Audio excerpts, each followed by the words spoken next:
नमस्कार दोस्तों and welcome to my channel. कैसे हैं आप सब? उम्मीद है सब ठीक ठाक होंगे। तो आज हम क्या करेंगे, जो पाइथन प्रोग्रामिंग है आपका मॉड्यूल है हमारा M3R5, इसके इम्पोर्टेंट क्वेश्चंस डिस्कस करने वाले हैं प्रैक्टिकल एग्जामिनेशन के। जैसा कि आप जानते हैं अब आपका सब्जेक्ट वाइज प्रैक्टिकल होने वाला है, तो सारे के सारे क्वेश्चन आपके पाइथन प्रोग्रामिंग से ही आएंगे पाइथन के प्रैक्टिकल के अंदर। तो आज इस वीडियो के अंदर क्वेश्चन तो देखेंगे ही, साथ में उसके आंसर यानी कि उसकी कोडिंग कैसे करनी है ये भी देखेंगे। और ये वीडियो है आपकी पार्ट नंबर 2। इससे पहले पार्ट नंबर 1 के अंदर 2 हम क्वेश्चन ऑलरेडी देख चुके हैं, वो भी काफी इंपॉर्टेंट है, उसको भी आप चेक कर सकते हैं डिस्क्रिप्शन से और साथ ही ऊपर आई बटन से। तो स्टार्ट करते हैं। ये वीडियो रहेगी अपनी ओ लेवल नाइलाइट के लिए। न्यू पैटर्न है हमारा एग्जाम का, उसके ऊपर बेस्ड है और लेटेस्ट सिलेबस के अकॉर्डिंग है। तो स्टार्ट करते हैं। क्वेश्चन नंबर 1 और क्वेश्चन नंबर 2 ये थे। इनकी कोडिंग आई होप आपको आ गई होगी, कैसे करना है, प्रोग्राम बनाना है। और नहीं आई तो वीडियो आप देख ही सकते हैं। क्वेश्चन नंबर 3 देखते हैं, यहां से इसको स्टार्ट कर रहे हैं आज इस वीडियो के अंदर। Write a Python function that takes a string as parameter. हमें बोला है एक पाइथन फंक्शन लिखना है जो क्या करेगा, स्ट्रिंग को पैरामीटर के रूप में लेगा, यानी कि आप जो टाइप करने वाले हो वो आपको एंटर करवानी है यूजर से एक स्ट्रिंग, ठीक है। And returns a string with every successive repetitive character replaced by and, ठीक है। क्या बोला है यहाँ पे, आपको ये बोला है कि आपको एक ऐसा फंक्शन बनाना है जिसके अंदर जैसे ही क्या होगा, सक्सेसिव रिपीटेड का मतलब है कि कोई भी ऐसा कैरेक्टर होगा जो फिर से आ रहा है, फिर से रिपीट हो रहा है आगे, ठीक है। तो उसकी जगह उसको रिप्लेस करके क्या लिखाएगा, एंड लिखाएगा। जैसे एग्जाम्पल दिया है, जैसे आपने स्ट्रिंग के अंदर पैरामीटर टाइप किया है, पैरामीटर इनपुट किया है, तब उस समय क्या होगा आप देख सकते हो, ए तो एक बार यहाँ पे आया है, फिर जैसे ही ए यहाँ पे रिपीट हुआ है वैसे ही वहां पे ए की जगह एंड लिखा आएगा, उसको रिप्लेस कर देगा एंड। इसी तरीके से ई यहाँ पे था, लेकिन जैसे ही सक्सेसिव रिपीटिव हुआ यानी कि जैसे ही करेक्टर रिपीट हुआ है उसकी जगह हमारा एंड लिखा है, ठीक है। ऐसा पाइथन फंक्शन आपको बनाना है, तो बनाते हैं। तो यहाँ पे हमने अपना जो हमारा सॉफ्टवेयर है जिसके अंदर पाइथन की कोडिंग करने वाले हैं, उसकी फाइल को सबसे पहले सेव कर लिया है .py एक्सटेंशन लगा के, जो पाइथन की फाइल का होता है। और क्वेश्चन मैंने यहाँ पे ऐसा कमेंट लिख ही दिया है, ये जो हैश लगा है इसके द्वारा हम कमेंट बना सकते हैं। तो स्टार्ट करते हैं। तो सबसे पहले हमें क्या करना है, स्ट्रिंग लेनी है। तो उससे पहले आपको क्या करना पड़ेगा, फंक्शन डिफाइन करना पड़ेगा। तो यहाँ लगा देते हैं डेफ, और यहाँ पे हम कंसिडर कर लेते हैं स्ट्रिंग, और यहाँ पे हम इसकी वैल्यू यहाँ पे प्रोवाइड कर देते हैं, जो इसके पैरामीटर्स है str, ठीक है। अब नेक्स्ट हम क्या करेंगे, अब हमने ये तो कर दिया, अब ये जो स्ट्रिंग की रेंज होगी यानी कि जितने भी कैरेक्टर इसके अंदर आने वाले हैं उसके अंदर जहां पर भी हमारा रिपीट होने वाला है कैरेक्टर, उसकी जगह में एंड चाहिए। तो हम यहाँ पे क्या करते हैं, यहाँ लगा देते हैं for loop for I in range. अब रेंज क्या बनेगी, जो स्ट्रिंग इनपुट करने वाला है यूजर, उसके अंदर लेंथ जो है उसकी यानी कि उसके जो सारे कैरेक्टर्स हैं उसके अंदर चेक होने वाला है लूप, उसके अंदर चेक करेगा आई के लिए। और फॉर जे इन रेंज, अब जे की भी रेंज बनानी पड़ेगी। अब जे की क्या रेंज बनेगी, जे की एक तो रेंज बनेगी आई प्लस में 1 और साथ में बनेगी इसकी लेंथ str की, ठीक है। और वो मैं आपको एक्सप्लेन करती जाऊंगी। एक बार हम कर लेते हैं कोडिंग कंप्लीट। उसके बाद आपको क्या करना है, अगर ऐसे दोनों की दोनों आपकी लूप चल जाएंगे, उसके बाद अगर आपकी जो स्ट्रिंग है उसके अंदर आपकी जो आई की वैल्यू है ना, अगर वो आपकी आ जाती है str जे के इक्वल, तो यहां लिख देती हूं मैं, अगर ये दोनों वैल्यू इक्वल आ जाती है यानी कि आपका जो कैरेक्टर है वो रिपीट हो रहा है, उस समय क्या होगा कि आपकी जो स्ट्रिंग जे की वैल्यू है जिस समय हमारा कैरेक्टर रिप्लेस होने वाला है, तो उसके लिए हम क्या करेंगे, इस स्ट्रिंग जे की वैल्यू आपके पास बन जाएगी।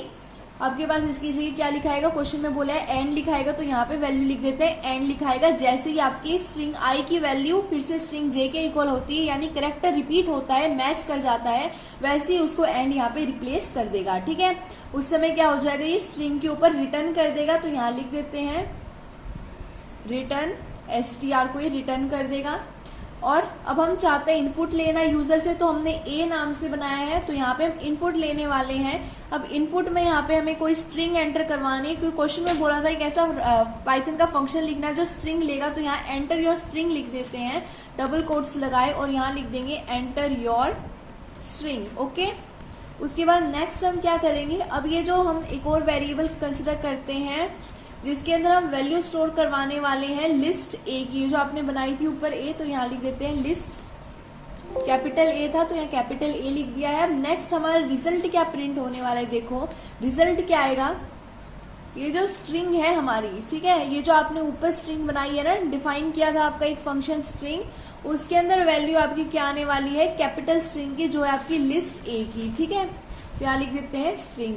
अब नेक्स्ट हमें क्या करना है, ये प्रिंट भी तो करवानी है वैल्यू, तभी तो डिस्प्ले होगी, तो यहाँ लगाया प्रिंट। और हम क्या प्रिंट करवाना चाहते हैं, देखो हमने यहाँ पे लगाया डॉट ज्वाइन। अब हम चाहते हैं रिजल्ट यहाँ पे हमारा प्रिंट हो जाए, तो हमने यहाँ पे कोट्स के अंदर रिजल्ट लिख दिया है, ठीक है। अब इसको हमें करना है सेव, तो इसका आउटपुट देखो कैसे आएगा। इसको रन करते हैं। इसको रन करते ही तो सबसे पहले बोल रहा है एंटर योर स्ट्रिंग, ठीक है।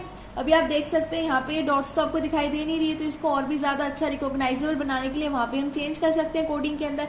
जैसे कि आप क्या देखते हो, जैसे मैंने यहाँ पे क्या किया, मैंने यहाँ पे लिखा, तो आप देख सकते हो जहां जहां पर हमारे जो कैरेक्टर है वो रिपीट हुआ है, उसकी जगह आपको ये दिखाई दे रहा है कि एंड यहाँ पे क्या है लिखा हुआ आया है, ठीक है।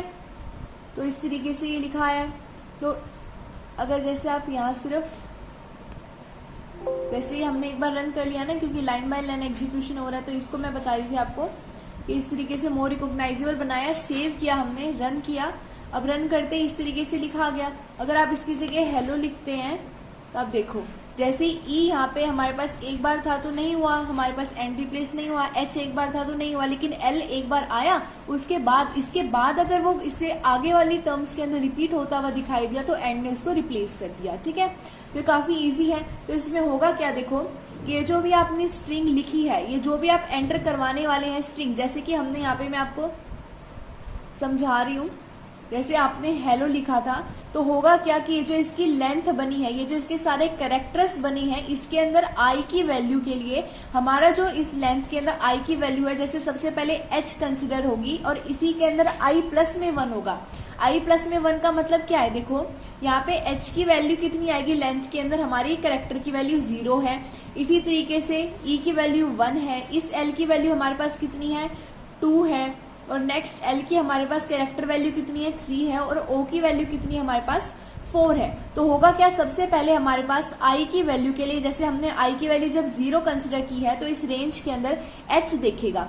अब एच देखने के बाद ये फिर से जाएगा फॉर जे इन रेंज। अब रेंज क्या बनेगी, आई प्लस में 1, यानी पहले 0 था, तो अब इससे एक बड़ी वैल्यू के लिए, यानी इसके सक्सेसिव टर्म के लिए चेक करेगा क्या इसकी लेंथ में कोई एक ऐसा स्ट्रिंग आई है जिसके लिए दोनों वैल्यू मैच हो रही है, क्या हमारा एच किसी और आगे वाली आई प्लस 1 के लिए मैच हो रहा है। अगर हो रहा होगा, अगर ये दोनों के दोनों इक्वल आ रहे होंगे, उस समय हमारा स्ट्रिंग क्या करेगा, उसको रिप्लेस कर देगा एंड से। जैसे कि अब हुआ क्या, जैसे इसने एल देखा जो हमारा 2 है, यानी आई की वैल्यू जिस समय 2 हुई हमारी, उस समय क्या हुआ, आई प्लस में 1 यानी कि 3 की वैल्यू के लिए इसने चेक किया क्या हमारी आई और जे की वैल्यू सेम है। तो आप देख सकते हो दोनों एल और एल है, तो इसने क्या किया, रिप्लेस कर दिया हमारे आउटपुट में। जैसा कि आप देख सकते हो यहाँ पे ये हमारा सेव ही था ऑलरेडी। जैसे कि आपने यहाँ देखा था कि इसने क्या किया, इस एल के लिए चेक किया, तो इससे आगे वाली टर्म के लिए इसने चेक किया, तो इसने देखा कि ये तो सेम है, तो इसने जैसे ही हमने हेलो यहाँ पे टाइप किया, तो इसने आगे वाली टर्म को एंड से रिप्लेस कर दिया। तो ये हमारी कोडिंग होगी है क्वेश्चन नंबर 3 की, ठीक है। तो अब हम क्या करते हैं, हमारा क्वेश्चन नंबर 4 देखते हैं। Write a Python program to print the sum of series. आपको क्या करना है, पाइथन का प्रोग्राम बनाना है जिसके अंदर आपको क्या करना है, ये जो सीरीज दे रखी है इसके सम को प्रिंट करना है। ये सीरीज दे रखी है आपको और ये nth टर्म तक दे रखी है। इस सीरीज के अंदर क्या हो रहा है, हर एक नंबर का जो क्यूब है वो ऐड हो रहा है, इसका सम आपको प्रिंट करवाना है। और n जो वैल्यू होगी ये हमारा क्या करेगा, यूजर इनपुट करेगा कि इस nth टर्म तक आपको सम चाहिए सीरीज का, ठीक है। तो इसका हम क्या करते हैं, प्रोग्राम बनाते हैं। तो अब हमारे सॉफ्टवेयर के ऊपर आ गए हम। अब हम करने वाले हमारी पाइथन की कोडिंग। तो सबसे पहले आपको क्या करना पड़ेगा, आपको यहाँ पे एक फंक्शन डिफाइन करना पड़ेगा जिसके लिए हम लगा देंगे डेफ, ठीक है, एक स्पेस नीचे छोड़ देते हैं डेफ, और हम नाम देते हैं हमारे फंक्शन का सम ऑफ सीरीज, या फिर आप सिर्फ सम दे सकते हैं। और इसके पैरामीटर हम कंसिडर कर लेते हैं n, क्योंकि यहाँ पे nth टर्म तक आपको क्यूब का सम चाहिए, ठीक है। उसके बाद एक वेरिएबल कंसिडर करेंगे सम नाम से, इसके अंदर वैल्यू स्टोर करवा देंगे 0, क्योंकि हम लूप लगाने वाले हैं, for loop for I in range. अब ये एक रेंज बनेगी आपकी 1 से लेकर के n प्लस में 1 तक। क्योंकि जो नंबर रहेगा इसके अंदर ऑलरेडी 1 हमारा करेक्टर रहेगा, तभी उसके आगे वाले नंबर के पास जाएगा उसका क्यूब करने के लिए। तो जब ये हमारे पास फॉर लूप लगेगा, यानी फॉर जो हमारे पास हर एक आई की वैल्यू रहेगी इस रेंज के अंदर, उसके लिए जब ये लूप रिपीट होता रहेगा उस समय सम की वैल्यू क्या आएगी, इनिशियल जो सम की वैल्यू है, अभी हमारे पास सम की वैल्यू कितनी है, 0 है, तो उसके अंदर जितनी भी वेरिएबल सम के अंदर स्टोर होती रहेगी वैल्यू, उसमें प्लस हो जाएगी आई की वैल्यू जो हमारी गिवन रेंज के अंदर रहेगी।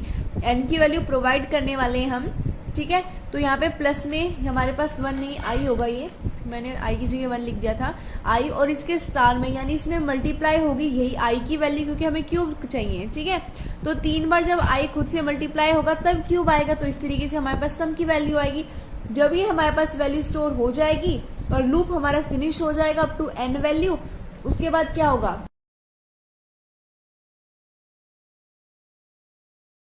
जो रिटर्न है वो हमारा हो जाएगा, ठीक है। इसमें हमारा रिटर्न हो जाएगा।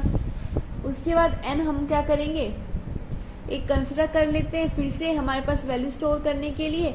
इसके बाद हम क्या करेंगे, ये इनपुट चाहिए हमें हमारे पास यूजर से कि एन की कौन सी वैल्यू रखनी, कौन से nth टर्म तक आपको यहाँ पे कैलकुलेट करना है सीरीज का सम। तो उसमें हम लगा देंगे इनपुट, और यहाँ पे हमने लगाए डबल कोट्स, और इसके अंदर हम लिख देंगे एंटर द nth टर्म। क्या करेंगे, प्रिंट करवा देंगे। तो प्रिंट करवाने के लिए हम सबसे पहले यहाँ पे लिख देते हैं, और इसको रीडेबल बनाने के लिए इस तरीके से हमने लिख दिया है।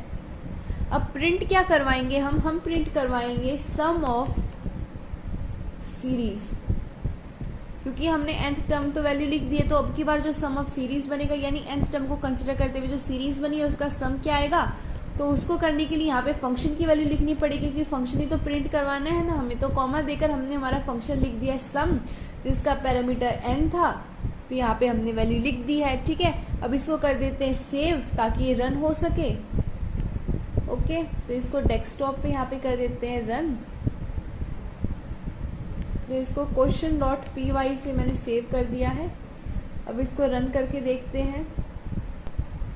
अब देख सकते हो एंटर द nth टर्म पूछ रहा है, अगर हम 3 लिख देते हैं तो हमारा सम ऑफ सीरीज 36 आ गया है, जो एकदम करेक्ट है, क्योंकि जो 3 है इस तक देखो, मैं आपको यहाँ करके दिखाती हूँ, 3 तक है, यानी n की वैल्यू क्या है, 3 है। तो सबसे पहले सम क्या रहेगा, हमारे पास 0 रहेगा, 1 से स्टार्ट होने वाला है, तो सबसे पहले यहाँ पे हमारा सम क्या है, वेरिएबल के अंदर वैल्यू 0 है, तो ये हो जाएगा 0 प्लस में 1 का क्यूब, उसके बाद 1 क्यूब हमारे पास वैल्यू स्टोर होगी, फिर 1 क्यूब प्लस में 2 क्यूब अप टू 3 क्यूब, ये चलता रहेगा। तो इसके पास वैल्यू आने वाली है 1 इंटू 1 इंटू 1 हो जाएगा 1, प्लस में 2 का क्यूब करेंगे तो हमारे पास वैल्यू हो जाएगी 8, और प्लस में 3 का क्यूब करेंगे तो 27 वैल्यू होगी। ओवरऑल वैल्यू हमारे पास, अगर n की वैल्यू 3 है तो हमारे पास ओवरऑल वैल्यू कितनी आएगी, 36 आएगी, और रन करने पर भी आपके पास यही वैल्यू आई थी। तो इस तरीके से आपने यहाँ पे कोडिंग करके हमारे क्वेश्चन नंबर 4 को सॉल्व कर दिया है।